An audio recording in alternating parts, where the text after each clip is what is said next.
North American Aviation B-25 Mitchell medium bomber played a key role in the Allied victory in World War II around the globe. 9,800 B-25s were built between 1940 and 1945. The U.S. Army Air Forces had more than a couple thousand in service at the height of the bomber's employment in the war, while Great Britain and the Soviet Union also flew squadrons of Mitchells.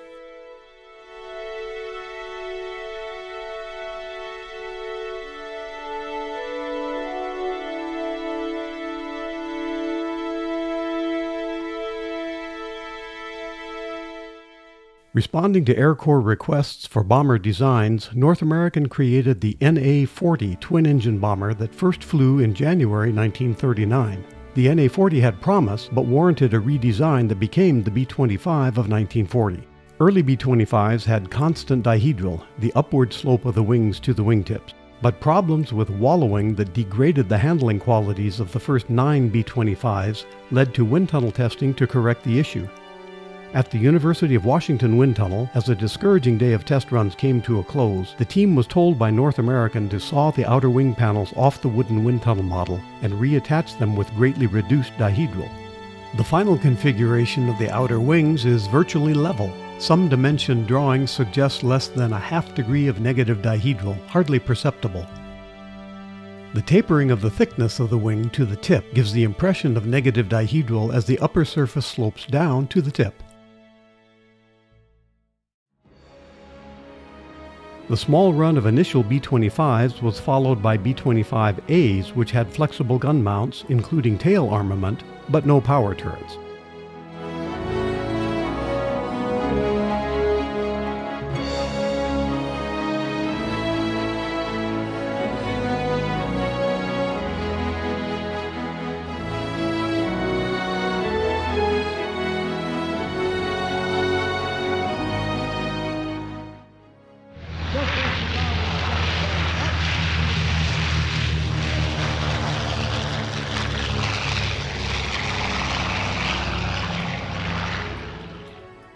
The B-25B of 1941 introduced a Bendix upper turret and a remotely sighted retractable Bendix belly turret, each packing a pair of 50 caliber machine guns.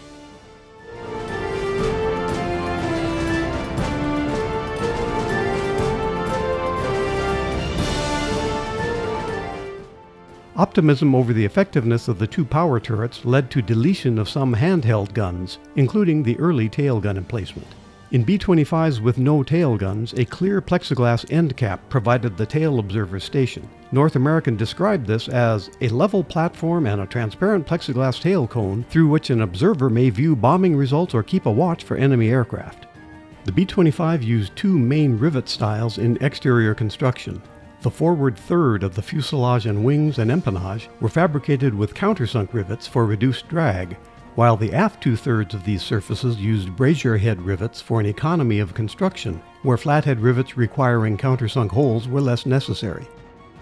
The Mitchell design hit its stride in production with the B-25C and D models, similar versions produced at two plants. These B-25s included an autopilot, external bomb racks, and increased gasoline capacity. America really went to war with the B-25Cs and Ds. The XB-25E and XB-25F tested hot air and electric de-icing equipment. The next production variant, the B-25G, was known for its 75mm cannon in a shortened metal nose. 50 caliber machine guns for ground attack shared space in the nose.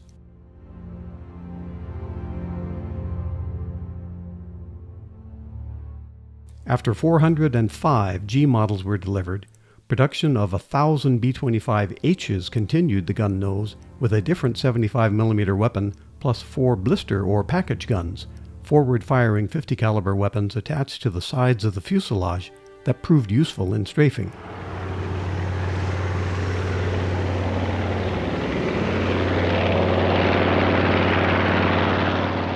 Production reached its zenith with the B-25J reverting to a glass bombardier nose and incorporating armament upgrades influenced by combat experience. The H and J models moved the top turret forward. The remote lower turret was removed from many C and D models and not used on the later Mitchells. The introduction of a manned tailgun position on the B-25H and J models resulted in a raised plexiglass enclosure, sometimes called a doghouse, for the rear gunner. This put the upper portion of the tail gunner's body in line with the top turret's two 50 caliber machine guns when they were stowed facing aft. In operation, the top turret guns had fire interrupters that kept the machine guns from firing into any portion of the B-25's airframe. But when stowed after firing, it was possible for a single round to cook off from residual gun heat, and a cook-off round could be deadly to the tail gunner. To protect the rear gunner, two angled steel plates, concealed in streamlined aluminum fairings, protruded from the top of the B-25's fuselage just after the top turret gun muzzles. In the event of a cook-off round, the bullet would strike the angled steel plate and ricochet off into space, not aft toward the tail gunner. More than 4,300 B-25Js were built, making this the most numerous B-25 model.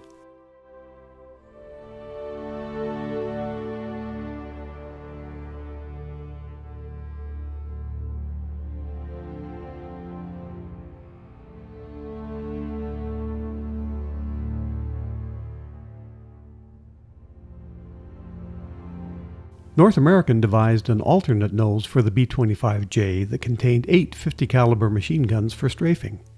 With the 4 forward-firing package guns on the forward fuselage, plus the 2 guns of the top turret trained forward, strafer B-25Js could bring 14 50 caliber guns to bear on ground or sea targets.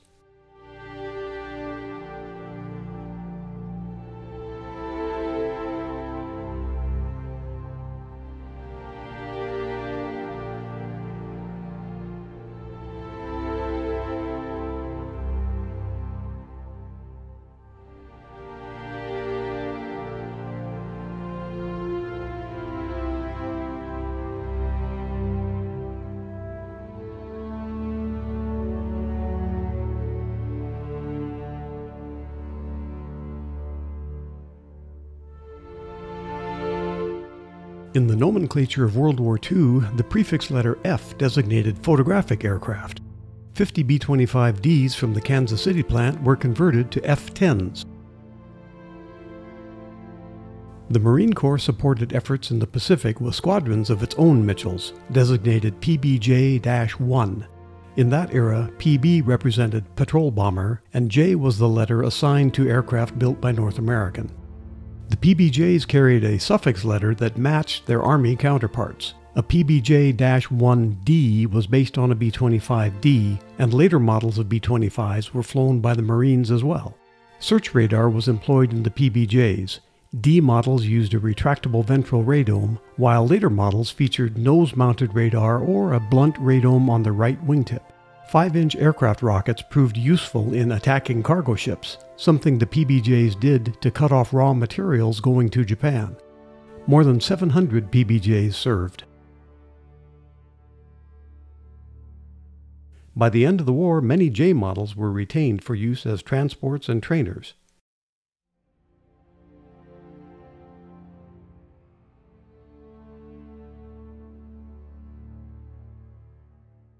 Hundreds of basic B-25Js acquired subsequent letter designations when they were modified for pilot training and service as trainers for jet fighter radar fire control systems. The last U.S. Air Force B-25s used as trainers retired in January 1959. The delivery of a B-25J for display in Florida in May 1960 marked the final flight of a U.S. Air Force B-25 Mitchell.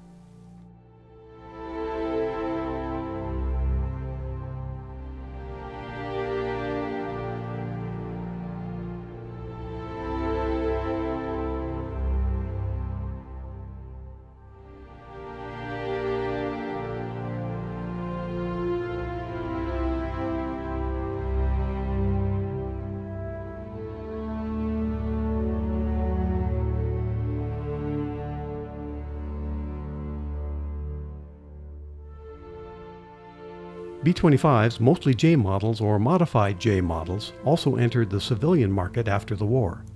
They carried executives, hauled freight and fish, served as firefighting air tankers, and filled many roles from the 1940s into the 1960s.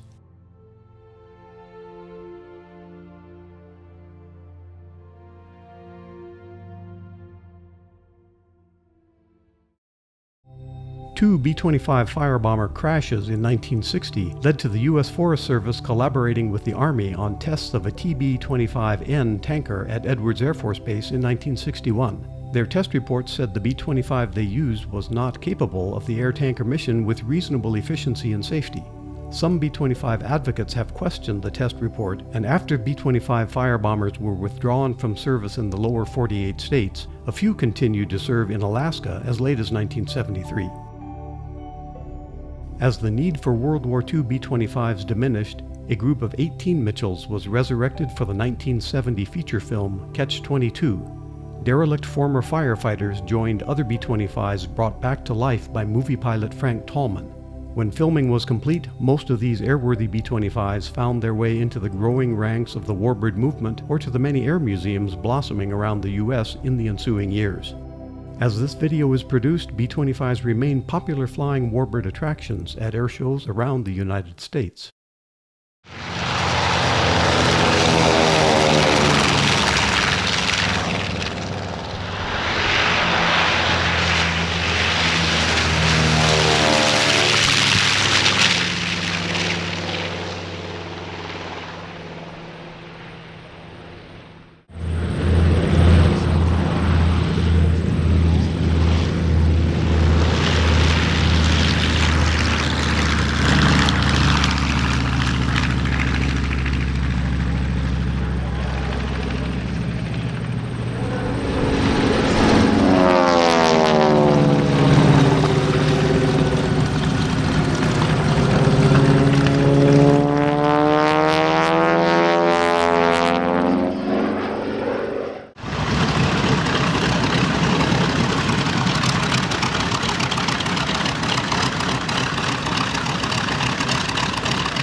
The B-25 Mitchell earned a reputation as a good-flying, reliable medium bomber. Accounts of its service do not dwell on any vices in its performance or structure. B-25 served in varied climates and several air forces during World War II. The first bomber to strike Tokyo in the daring 1942 Doolittle raid, the B-25 capped that opening experience with service as the escort to the Japanese surrender delegation that flew to Aishima in 1945. By 1945, the B-25 was ready for retirement as an American bomber, yet a number of other air forces kept them on strength, and hundreds of examples in the U.S. continued to serve the Air Force as trainers and transports. A wartime B-25J could be expected to cruise at 230 miles an hour. Its listed range was 1,350 miles. Its bomb load was often 3,000 pounds of 500-pounders or 1,000-pound bombs. If B-25s sometimes performed medium-altitude bombing in Europe and North Africa, they gained a reputation for low-level bombing and strafing in the Pacific War. Skip bombing, with bombs released to skip like a stone over the water's surface before exploding in contact with the ship's hull, proved effective.